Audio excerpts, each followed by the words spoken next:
খুলে দেখ তোরে হাবল এসেছে। হ্যাঁ বাবু, তুই পড়াতে বাড়ি চলে এসেছিস? আয় বাবা আয়।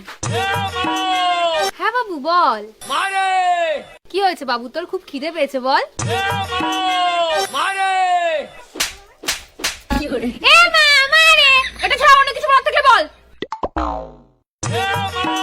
এই তোর এ মা এবার ছাড়া অন্য কিছু বলার থাকলে বল। ও মা, জানো আজকে কি হয়েছে? কি হয়েছে বাবা? আজকে আমি পড়তে গেছিলাম। আরে আমার সোনা বাবাটা, তারপর? তারপর যখন পড়তে গেছি, মাস্টারের বাড়ি গিয়ে দেখি কেউ উঠেনি। তারপর তারপর তারপর গিয়ে দেখি মাস্টার ওর বউরে জড়ে জড়ে ঘুমিয়ে আছে। আমি বলতে নেই বাবা, তুমি পড়াশোনায় মন দাও। তারপর কি হলো? তারপরে মাস্টারের ঘরের সামনে গেলাম, গিয়ে বললাম দরজা খুলে দেখ তোরে হাবল এসেছে।